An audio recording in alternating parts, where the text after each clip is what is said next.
My commitment to you on this channel has been to unearth as many details as possible about the franchise we all know and love, Castlevania. So with that said, today I bring you a brand new interview with Shutaro Iida, who has been the director of both Castlevania and Bloodstained. He also served as the enemy programmer for several games before he became director of titles like Castlevania Harmony of Despair and Bloodstained Ritual of the Night. Recently, he stepped down as director from working on Bloodstained 2 due to being diagnosed with cancer. Upon reaching out, the first thing I said to him was that we were all praying and rooting for him to defeat this illness, and that we send our best wishes in his fight. You can also send him best wishes on Twitter by using the hashtag you see on the screen. Shutaro was gracious enough to answer some questions, and Koji Igarashi also stepped in for one of them. All of these questions were presented and translated via Google Translate, so I am presenting the English answers based on these questions. Please give a massive thank you to Stock and Syndravania for helping me with reading his answers, as I wanted to make sure the audio sounded different than my voice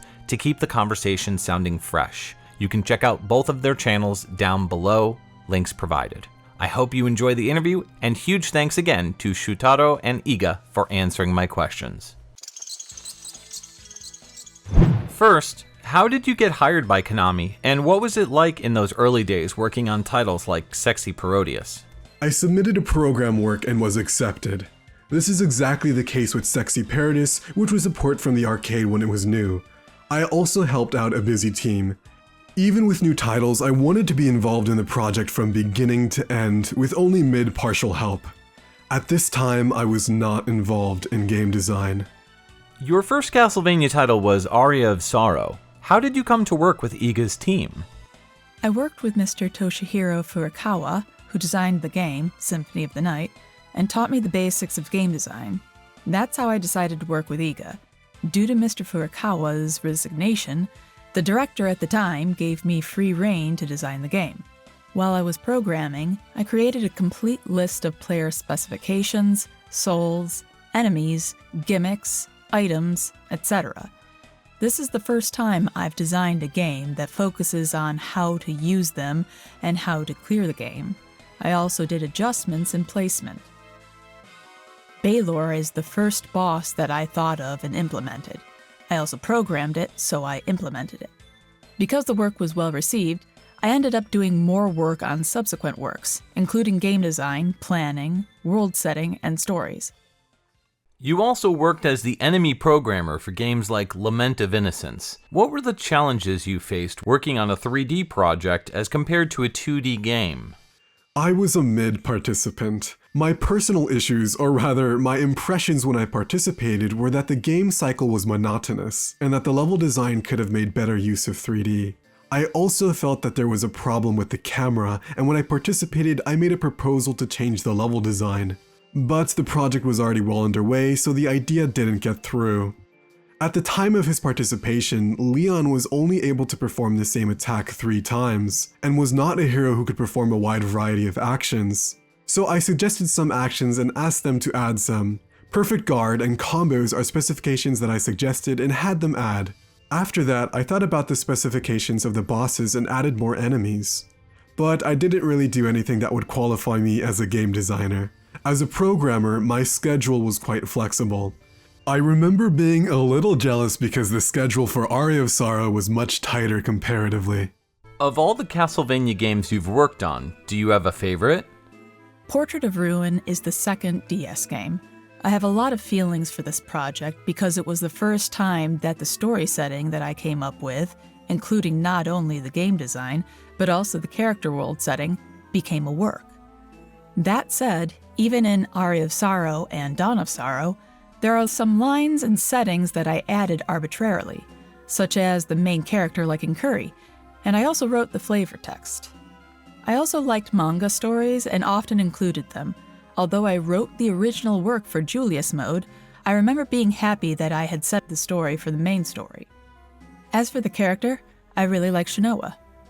Soma is a character that I had developed rather than a character that I created, but I can say that Jonathan and Shanoa are the characters that I created. What was your favorite part of working at Konami? In terms of production, I had fun creating Julius mode for Dawn of Sorrow. I created the Julius mode in Aria of Sorrow on a whim, but I had thought about this mode in advance and told Iida that I wanted the story to be like this. Actually, I created the program by myself in about a week. It took about 1 day for the system, 1 day for each character, 1 day for the boss, and 1 day for adjustments. In the end, we debugged the game as a team, and some of the team members played this mode all the time, saying they liked it more than the main game. After that, a thread appeared on the board I was watching on 2chan. How did you make the transition from enemy programmer to director? I worked on the game design and main program for the previous game, Aria of Sorrow. At the beginning of the first DS game, Dawn of Sorrow, Iida and I were the only 2 people working on the project. Iida came up with the story, and I came up with almost all the game's specifications from the start to the ending by myself during this time. By the way, I was asked to add the stylus magic circle later. I refused, but I reluctantly added it because it had to be done. Iida often agreed with my idea of how to develop the play, and now that I think about it, I think it was a fun time. After getting permission from Iida to go ahead with it, the team was formed. At that time, the director came, but since my ideas had been decided so far, I had to give overall instructions. In effect, I was in charge of directing the project. As for the DS works, the subsequent works were also planned by me, so I was essentially in the position of directing them while still being the main programmer. I feel like my position has been delayed. However, I was unsatisfied about the fact that the illustrations for Dawn of Sorrow and Portrait of Ruin were changed from Ayami Kojima, and complained quite a lot, but since I was not officially the director, I had to give in. This decision was made by the art director rather than the director. At the time, the company did not have a director in charge of the game design or direction, and there were quite a few teams where the director was what we would now call a project manager. It was a time when there were teams whose roles did not match the director's position. The credits may also have been thrown together without much consideration. And the assistant director listed in the credits for Order of Ecclesia may actually be someone who was not involved in the production and was actually working as an assistant. Of the 3 Nintendo DS titles you worked on, Order of Ecclesia felt similar to Castlevania II Simon's Quest, also known as Dracula II Noroi no Fuin. Was this a deliberate choice? I wasn't particularly conscious of the above works, but the themes I set for this work were fusion with stage clearing type and hardcore. I remember working on Order of Ecclesia. When the glyph system was starting to take shape, I asked my team, I'm fine with thinking up on what the glyphs are, but I'm no good with coming up with names, so could someone else do it? At that time, some of my team members offered to give the glyphs a name, but in the end, no one helped me, so I ended up naming the glyphs by myself. There is a lot of talk between fans about the lore and canon within the Castlevania franchise, considering that several games were removed from canon during the 1800s, Castlevania 64, Legacy of Darkness, and Circle of the Moon. Was there a concern with having Order of Ecclesia take place during the 1800s? When I thought about this setting and talked about it to Iida, he expressed some concern that it felt like a side story. However, I pushed through and got permission, saying, even if it's like a side story, it's fine as long as it's interesting. For Portrait of Ruin, we divided up the story plot, but for Order of Ecclesia, I wrote the story plot alone, although I received input. Therefore, the story and direction are more in line with my tastes. I guess I felt guilty about doing whatever I wanted in the story, or I was worried about Iida's Gaiden-like feel, but I blurred out the exact year. Can you tell us a little about your process as scenario writer for Castlevania Portrait of Ruin, also known as Gallery of Labyrinth? Did you work directly with Iida on that, and if so, in what way? After Dawn of Sorrow, Iida asked me to make it in Soul again, but I refused, saying I don't have any new ideas for Soul anymore. Another reason I turned it down was because it was the 20th anniversary of Akumajo, and I really wanted to have a whip character as the main character. In place of the project I had rejected, I came up with a project for this game. Johnny's son and a female wizard go on an adventure through the world of paintings in a devilish castle revived during World War II. At that time, I told Iida about the development of the story that I had in mind, and later had the art director participate in the discussion. I presented the main characters and had them discuss and add settings. I'm not particularly good with coming up with names, so I had the characters named for me. Portrait of Ruin is influenced by a game I like called Magical Castle Legend 2, Gallius Labyrinth on MSX. I also like the game Valley of King 2, The Seal of Ulgiza on the same MSX. Pyramids appear in this game, and my desire to have pyramids in Castlevania leads to an adventure in the world of paintings. This goes for comics as well, but I seem to be the type of person who puts out what I like. Here's some Bloodstained questions. How did you come to work on Bloodstained Ritual of the Night? Did Iga ask you to direct, considering you directed on Castlevania? And just a note here, Iga is the one that answered this question. When we became independent, we had decided that we would create titles aimed at the user base of the games we had created up until now. Then, of course, it becomes the Castlevania layer. At that time, I asked Shutaro, who I trust most, to direct it, so I was very conscious of that.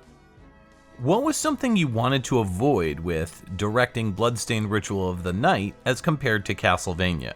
I wasn't consciously trying to avoid it, but if I had to decide, it would be to make Miriam's personality different from Shanoa. Shanoa is the last female protagonist and my favorite character, so I asked Iga to pay attention to her. For the game, Iga and I came up with a theme of adventuring at the edges without changing the core. This theme was based on the idea that even though we would handle the game design and settings, the development itself would be handled by an external company. However, although I am no longer involved in the programming at all, I personally handled not only the instructions but also the important parts of the level design, adjustments, and placement, just like previous works. Maybe you like to do the things yourself that you can do directly. After that, I wanted to create something that felt like the old days, so I worked on it. Bloodstained's development is mostly wrapped aside from some updates. Before stepping down, what can you tell us, if anything, about your work on Bloodstained 2? Did you have a director in mind to take over? I've been in charge of direction and game design for Bloodstained up until the Bloodless mode, but I basically leave subsequent patches and DLC to the director at the development company. I have already presented almost all of the elements of Bloodstained 2, and have already given instructions on even the most detailed aspects, but my successor will likely divide the responsibilities up. However, a game is not interesting just by having an idea. It depends on how you put it into the game, so I have confidence that the remaining members will do their best in this area. I've already completed the story plot and script. I have shared a lot of the settings with Iga, so I think he will be able to figure it out.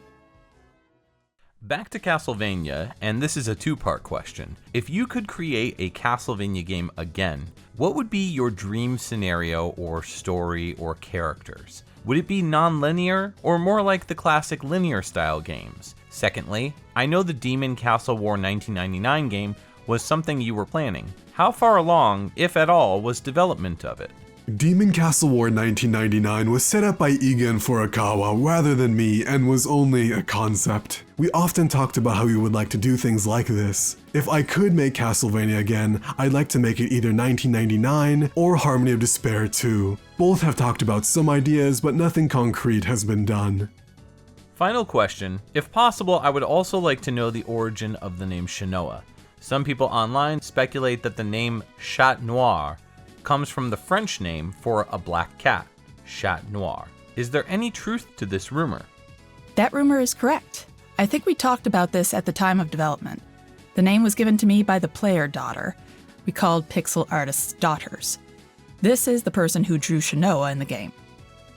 There were some really interesting details in this interview, and I really wanted to thank Shutaro and Iga for their time and the ability to interview them. I also want to thank Syndra and Stock for contributing voices to both Shutaro and Iga. You can check out their channels down below once again. Thanks so much for listening or watching, and we will see you soon with more Castlevania content.